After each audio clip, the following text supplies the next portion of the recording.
বাবার এটা 18তম মৃত্যুবার্ষিকী। আজকে যত অসহায় আমরা খাবার, উনি সমস্ত খাবার দিয়েছেন, পনির, বাদাম মশলা। এনারা ভালো খেতে দেন।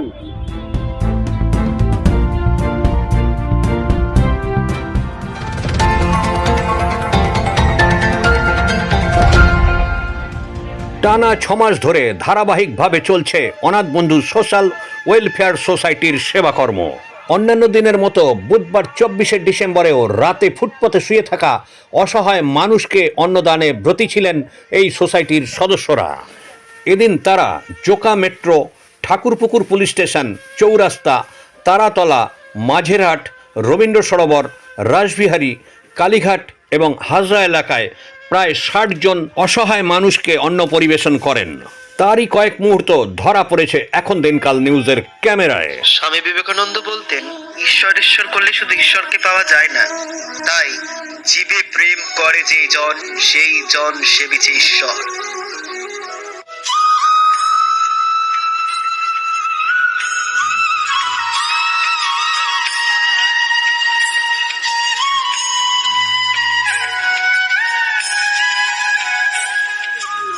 আমার নাম সীমা সরকার।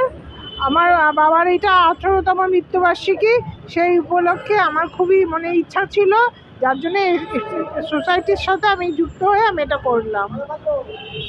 ঠিক আছে, হ্যাঁ, এই 60 জন। এখান থেকে বেরিয়ে আমরা হাজরা যাব, রাজরা অব্দি শেষ হবে, মাঝেরহাট যাব। আমার বাড়ি হরিদেবপুরে। আমার নাম কীর্তিবাস জানা। আজকের অনুষ্ঠান তো এটা আমাদের 1 বছর ধরেই হচ্ছে। সম্বুধ শুক্র যে নৈশ ভোজন, রাস্তায় অসহায় প্রতিবন্ধী দৃষ্টিহীন সব পাওয়া আমাদের জন্য। তো আজকে আমাদের সেই বেরিয়ে পড়েছি একই সমাজের মতো। তো আজকে আমরা এই মুহূর্তে চৌরাস্তায় আছি। আজ আমাদের এমনিতেই ডিম, মাংস এগুলো হয়।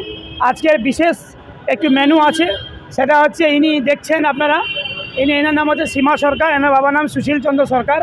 তো বাবার মৃত্যুবার্ষিকী, 18তম মৃত্যুবার্ষিকী, আজকেও 18 বছর পার করেছেন, বাবাকে হারিয়েছেন।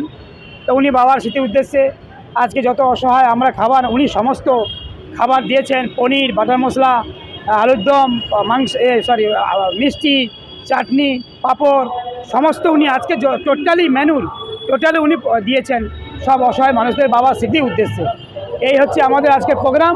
এখন আমরা চৌরাস্তা, আমরা তারাতলা, মাঝেরহাট, হাজরা, রাসবিহারী গিয়ে আমাদের সব আজকে গন্তব্যস্থল শেষ।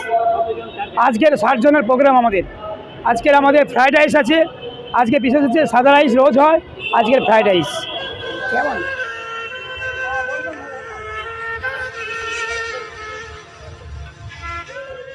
এনারা ভালো খেতে দেন। অনেক ধরে খাচ্ছি, আমরা অনেক ধরে খাচ্ছি, ভালো খেতে দেয় আমাকে।